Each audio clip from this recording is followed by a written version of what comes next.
kemarin ada peristiwa penting juga ya, dari episode perjalanan perang Rusia Ukraina. Ternyata bukan Indonesia yang mampu menjadi jalan tengah. Ternyata Erdogan ya ngambil peran untuk membuat piagam hitam ya, piagam laut hitam, sehingga kemudian distribusi pangan dimulai lagi dari Ukraina, dari 3 pelabuhan itu. Yang pertama kemarin lewat Odessa dan seterusnya. Ini Beh, jadi pancingan buat Babe nih. Kemudian pemuda Hidayatullah dan Hidayatullah kemana nih ke depan? Silakan Beh. Oh ya, beliau adalah Departemen Hubungan Antar Bangsa DPP Hidayatullah. Saya muridnya Profesor Sofwan Al-Banna. Amin. Balik itu terbalik. Masya Allah. Baik, auzubillah minasyaitonirrajim. Bismillahirrahmanirrahim. Assalamualaikum warahmatullahi wabarakatuh. Waalaikumsalam warahmatullahi wabarakatuh. Yang dimuliakan Allah, Bang Imam Nawawi, Bang Mazlis Mustafa, dan seluruh pemuda Hidayatullah. Mudah-mudahan semua sehat walafiat.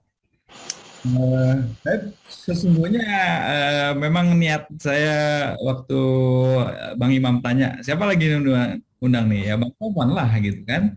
Itu memang niat saya karena sudah lama itu nggak ngecas ya perspektif hubungan internasional dari Sofwan. Kita doakan beliau panjang umur, berkah ilmunya. Masih Ketua Pusat Studi ASEAN ya, Sofwan? Sekretaris eksekutif saya. Oh dia apa? Ya? Di Prodi? Prodi ya? Oh sudah bukan Kaprodi. Udah. Sekarang apa? Ini aja, manajer penelitian di fakultas. Oh oke. Habis manajer biasanya terus kalau nggak jadi dekan, ya guru besarnya dipercepat. Ya, ingin mau mengamini atau kita doakan mudah-mudahan ilmunya bermanfaat, itu yang paling penting.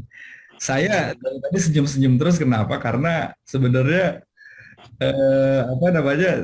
saya nunggu-nunggu kalau dosen yang ngomong tuh biasanya kan asas ya, Introduction to International Relations gitu kan, biasanya kan ta'aruf gitu mengenai apa itu hubungan internasional. Tapi Masya Allah hari ini Sofwan justru menghadirkan hal-hal yang sifatnya paling mutakhir, paling hangat untuk menjadikan perspektif. Nah, karena itu saya kemudian minta izin untuk saya yang kemudian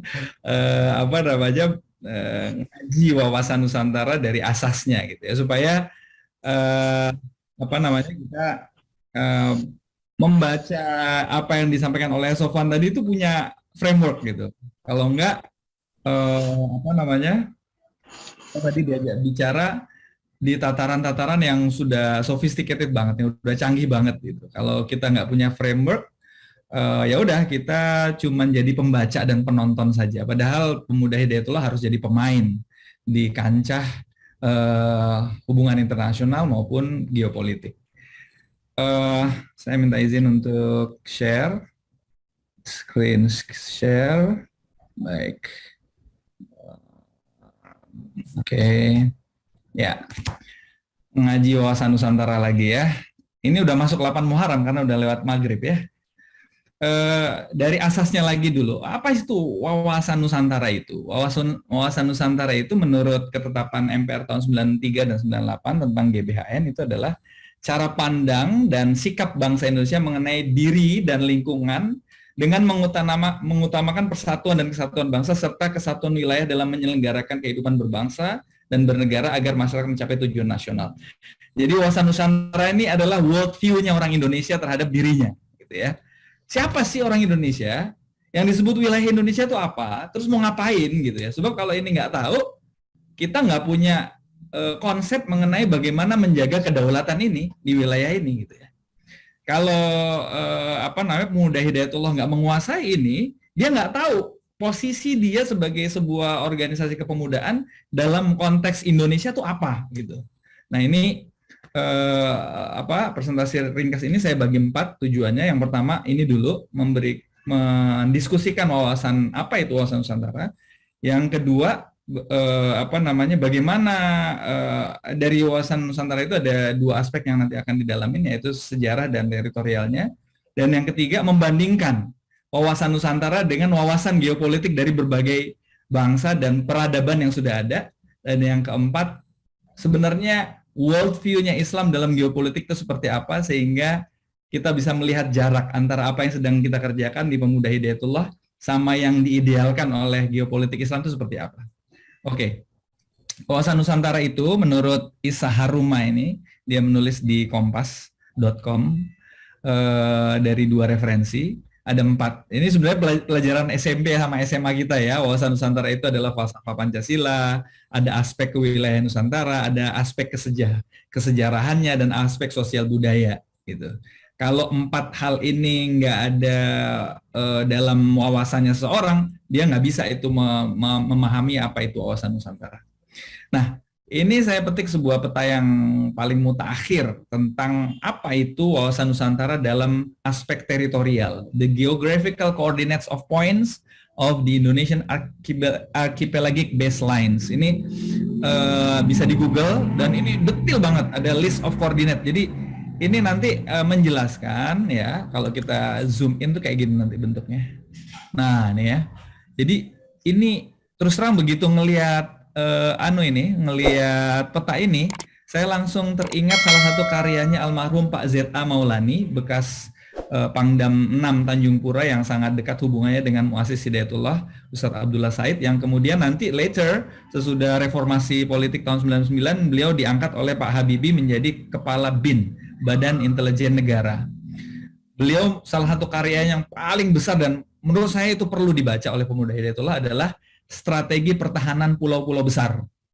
Ya, saya cari PDF-nya nggak ketemu, tapi buku itu ada di Perpustakaan Nasional ini dan kita bisa mencari. Jadi bagaimana Indonesia punya strategi dan konsep pertahanan dengan negara kepulauan yang seperti ini, dengan pulau yang terpecah-pecah seperti ini. Nanti kalau udah ngerti itu, kita akan dengan sangat mudah melihat bahwa IKN itu adalah, mohon maaf, pepesan kosong gitu. Jadi orang yang tertipu sama IKN itu nggak ngerti wawasan Nusantara itu ya. Nah, baik, kita lanjutkan. Ya mohon maaf ya, itu cetusan opini semasa. Kemudian yang aspek tadi itu ada aspek kesejahteraan, itu bisa dijelaskan dalam dua peta ini. Peta yang pertama ini adalah peta ketika Indonesia di bawah kerajaan Hindu-Buddha. Kita lihat ya, menarik ini timelinenya. Kerajaan Kutai itu dari tahun 400 sesudah Masehi sampai 1635. Ini berarti 1000 berapa tahun? 200 tahun. Bayangin. 1200-an. Gitu. 1 milenium lebih. Kemudian ada kerajaan Taruman. Tentu saja yang betul-betul dia ada pemerintahannya, kemudian ini segala macam, itu juga terbatas, nggak sepanjang itu gitu ya. Kemudian ada kerajaan Tarumanegara, ada kerajaan Kalingga dan seterusnya. Kita lihat di sini petanya itu ya seperti ini. Sampai kerajaan Majapahit. Ini peta yang saya pilih ini peta kerajaan Majapahit. Ya, di mana ya ada ranah intinya Majapahit, ada ibu kotanya Majapahit itu di Trowulan. Ada negara bawahannya Majapahit ya sampai ke wilayah selatannya Filipina itu masuk itu. Kemudian wilayah Champa, Kamboja sekarang itu masuk itu ya. Konon kabarnya begitu. Nah, kemudian periode kedua aspek kesejahteraannya wawasan Nusantara itu adalah ini kerajaan-kerajaan Islam. Rentangnya dari tahun 840 Kesultanan Perlak ya di sini di kawasan Aceh sampai ke Kesultanan Kesultanan Yogyakarta sampai tahun 1946. Surakarta sampai 1946, Yogyakarta 1945. Ini petanya ini ya. Catatan yang paling penting itu menurut saya di antara catatan wawasan sejarah itu adalah catatannya Dr. Tiar Anwar Bakhtiar. Kenapa kok fatwa jihad untuk melawan penjajahan Belanda itu dimulainya tanggal 1 Januari tahun 1800? Karena tanggal 31 Desember tahun 1799 itu adalah waktunya kerajaan Belanda mengumumkan bangkrutnya VOC, ya, sehingga kemudian ketika penjajahan itu diresmikan berada di bawah penjajahan Daulah Kristennya Belanda, pada saat itulah ulama-ulama Indonesia Nusantara waktu itu mengumumkan bahwa kita ini sedang dijajah oleh Daulah Kristen. Jadi 200 tahun sebelumnya nggak sadar bahwa sedang dijajah oleh perusahaan yang namanya VOC gitu. Nah, itu penting sekali itu untuk dipahami. Nah, kemudian yang berikutnya, ini masuk ke istilah wawasan Nusantara. Ini adalah sebuah terminologi yang sangat kontemporer, yang sangat baru. Dimulai dari Dr. Insinyur Haji Juanda yang kemudian jadi Perdana Menteri, Deklarasi Juanda, dan kemudian dikonsolidasi ide itu disempurnakan oleh Profesor Dr. Mukhtar Kusumaatmadja. Tolong Pak Sofwan nanti koreksi kalau ini keliru, tahun 1957. Dari tahun 1957 perjuangannya Pak Mukhtar Kusumaatmadja itu menggolkan wawasan Nusantara ini menjadi sebuah konsep kedaulatannya Indonesia, sampai baru diakui dalam Konvensi Hukum Laut Internasional yang mengakui ya, wilayah teritorial dan lingkungan maritimnya Indonesia itu pada tahun 1982. Bayangkan 31 tahun dia berjuang secara diplomasi hukum internasional, Masya Allah. Ini kalau pemuda Hidayatullah mau menguasai narasi tentang geopolitik Indonesia, ya harus punya ini. Profesor Mukhtar Kusumaatmadja itu nggak bisa digugat itu, karya sejarahnya itu nggak bisa digugat. Pokoknya orang mau bicara tentang kedaulatan teritorial Indonesia, semua merujuknya ke situ, gitu ya. Jadi di dalam teritoriale Zeenkin Maritimen en Kringen Ordonansi TZMKO itu ada celah di pasal 1 ayat 1-nya itu, undang-undang lama itu waktu zaman Belanda tahun 1939. Apa itu? Yaitu di TZMKO itu laut Indonesia hanya sampai 3 mil dari garis pantai. Kenapa? Karena konsepnya itu adalah setiap pulau itu punya kedaulatan sendiri gitu. Terus laut internasional, jadi di luar 3 mil itu laut internasional bebas, kapal asing bebas berlayar. Kemudian pulau-pulau Indonesia itu terpisah, bukan suatu kesatuan. Kenapa? Karena dia koloni. Dan Belanda waktu itu punya, ya namanya juga kalau saya ibaratkan itu kucing kalau ngambil ikan asinnya itu nyuri, ya ngumpet-ngumpet gitu, takut-takut gitu ya. Sehingga dia mau mengakui bahwa ini seluruh kawasan ini adalah kawasan Hindia Belanda, itu juga malu-malu gitu. Nah, ketika Indonesia merdeka tahun 1945 dan kemudian ini dilihat sebagai sebuah celah pertahanan yang sangat rawan sekali gitu ya, maka wawasan Nusantara ini meluaskan garis bahwa garis pantai Indonesia itu 12 mil laut. Ketika 12 mil laut, kemudian seluruh Indonesia itu menjadi bersatu, menjadi satu kesatuan. Darat dan laut itu menjadi satu kesatuan kedaulatan. Ini penting banget untuk kita pahamin, sebab kalau kita nggak paham ini, maka kita gagal memahami apa itu Indonesia secara teritorial. Baik, sekarang kita masuk ke geopolitik. Ini saya malu-malu juga nih ngomong sama calon guru besar hubungan internasional ngomong tentang geopolitik. Ya. Banyak yang mengira geopolitik itu adalah sebuah cabang ilmu. Bukan. Kalau saya menyimpulkan bukan cabang ilmu. Dia adalah landasan pemetaan hubungan antara geografi, demografi, peradaban, politik, kedaulatan, dan pengaruhnya secara regional dan internasional. Tolong dikoreksi, Prof. Sofwan.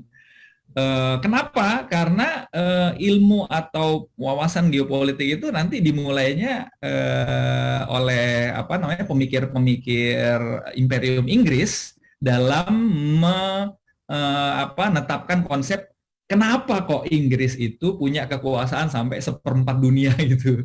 Dia memberikan landasan hukum untuk itu, karena itu dia bikin ilmu pseudoscience ini yang namanya geopolitik gitu ya. Nah, kalau hubungan internasional itu terbatas hubungan antar bangsa, maka geopolitik itu lebih kompleks. Ini aspek-aspeknya. Ada geografi, ada demografi kependudukan, ada peradaban, politik, kedaulatan, dan pengaruhnya secara regional dan internasional. Itulah geopolitik. Nah, ini ada beberapa teori yang saya yakin Pak Sofwan juga mengajarkannya. Ada Frederick Ratzel, ya, menyebutkan geopolitik itu dikembangkan dari geografi politik dan topogeografi. Rudolf Kielen, negara adalah benda hidup katanya. Alfred Thayer-Mahan, itu wilayah adalah pondasi strategi. Ini pikiran-pikiran ini yang kemudian membentuk pemikiran apa itu geopolitik. Nah, ini Sir Halford John Mackinder, ya, pendiri London School of Economics, itu adalah di antara yang diakui sebagai orang yang pertama kali meletakkan landasan teori mengenai apa itu geopolitik. Dan itu sesudah mulai ada ini ya, gugatan-gugatan terhadap kenapa kok Inggris itu bisa berkuasa di sekian luas gitu ya. The British Empire, the sun never set in the British Empire gitu kan, katanya gitu. Saking luasnya. Nah, ini juga begitu. The geographical pivot of history, kemudian prinsip, perspektif, ancaman, dan logika British Empire. Jadi geopolitik lahir itu dari kebutuhan untuk memberi pembenaran keilmuan, pembenaran saintifik terhadap penjajahan Inggris di berbagai negara. Nah, ini nggak usah, ini terlalu teoritis. Nah, ini saya ingin mengutip ini. Jadi sekarang ini kan kita hidup sebuah era di mana ketika mikir geopolitik, mikir negara itu adalah negara bangsa, nation state. Di masa lalu orang itu nggak ada yang mikir kayak gitu. Mikirnya itu adalah siapa yang lebih berkuasa dan itu bisa melebar kemana-mana, gitu ya. Kalau dibikin urut-urutannya itu, kalau di Prisoners of Geography, tim Marshall itu membagi 4 fase superpower itu. Yang pertama land power, ya, itu land power itu adalah superpower di daratan, gitu ya. Dulu ada bangsa Mongol, ada Romawi, ada Persia, dan seterusnya. Kemudian ada sea power. Ketika teknologi laut itu makin menguasai dunia, maka ada bangsa-bangsa yang menguasai negara-negara lain lewat kekuatan lautnya. Yang kekuatan laut terakhir sebelum era Perang Dunia Kedua ini berakhir, itu adalah Inggris, ya, kemudian diganti oleh Amerika Serikat. Menurut tim Marshall di bukunya Prisoners of Geography itu, Rusia itu nggak akan pernah bisa menjadi superpower yang sesungguhnya. Kenapa? Karena dia nggak punya satupun pelabuhan yang tidak beku di musim dingin, gitu ya. Jadi dia nggak bisa jadi sea power yang sesungguhnya. Selalu kalah sama Inggris, selalu kalah sama Amerika Serikat. Karena itu di Suriah itu dia sangat ngotot untuk bisa mencengkeramkan kukunya karena dia punya pelabuhan Tartus. Itu satu-satunya pelabuhan di Laut Tengah yang tidak beku di musim dingin yang bisa dikuasai oleh Rusia. Kemudian setelah sea power ada air power.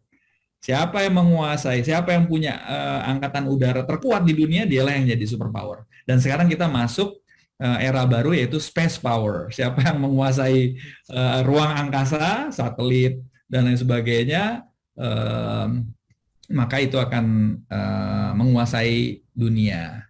Nah, ini ada peta Mackinder yang tadi itu. Jadi kalau kita lihat nih cara dia membagi dunia itu ya, ada pivot area. Pivot area itu ya Rusia. Itu adalah kawasan land power pertama yang terluas itu ya. Sekarang ini Rusia itu masih negara terluas di dunia ya. 6 kalinya Indonesia ya, dan memang susah memimpin negara segitu gedenya, susah. Belum lagi dulu waktu masih Uni Soviet lebih luas lagi gitu. Kemudian dia menyebut ada inner or marginal crescent itu ya, kawasan itu. Kemudian ada lands of outer of insular crescents. Jadi ini menunjukkan bagaimana Barat itu melihat dunia itu ya. Geopolitiknya Barat itu seperti ini.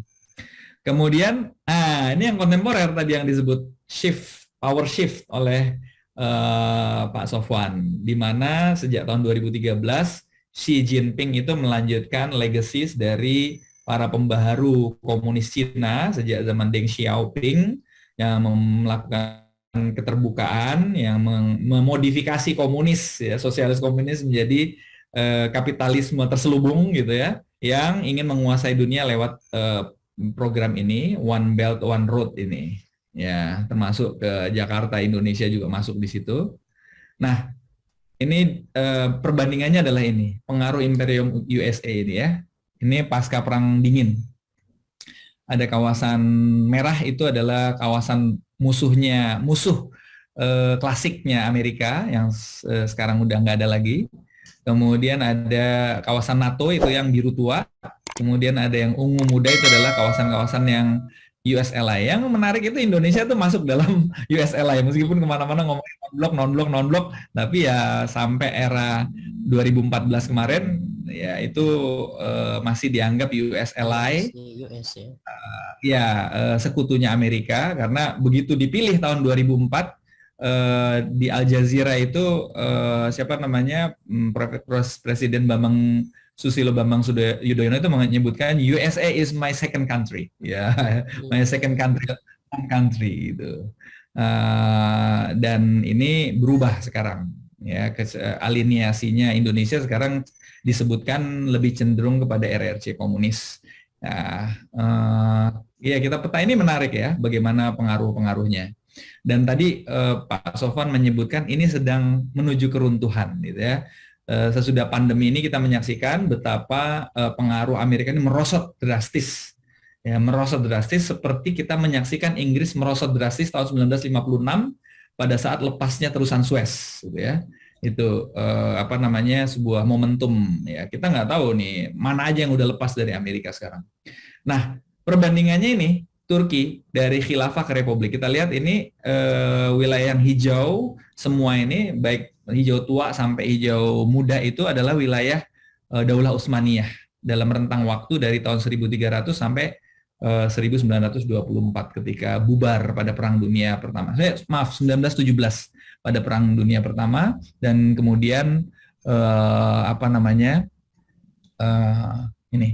Nah, ini kalau dilihat dari konteks globalnya, ini adalah kawasan Ottoman pada waktu itu, ya, luas ya. Ini kita nggak bahas daulah-daulah yang sebelumnya, Umayyah, Abbasiyah, Andalusia, Fatimiyah, Mogul, nggak kita bahas nih. Yang terakhir aja nih. Nah, yang sekarang ini nih, Turki, tinggal ini doang nih. Menurut perjanjian Luzan, ya udah ini Republik Turki. Tapi yang menarik, dalam 10 tahun terakhir, Turki itu meluaskan pengaruhnya ke negara-negara yang berbahasa Turki, yang punya hubungan kebudayaan melalui lisan. Ya, disebutnya Anadili. Ya, bahasa ibunya itu sama, bahasa Turki semua. Apa aja? Ini dia. Kazakhstan yang paling gede, Uzbekistan, Kirgistan, Turkmenistan, Azerbaijan. Ya, di sini. Ini ada 6 negara nih. Sebenarnya Tajikistan juga masuk, cuman secara politik belum dia bergabung.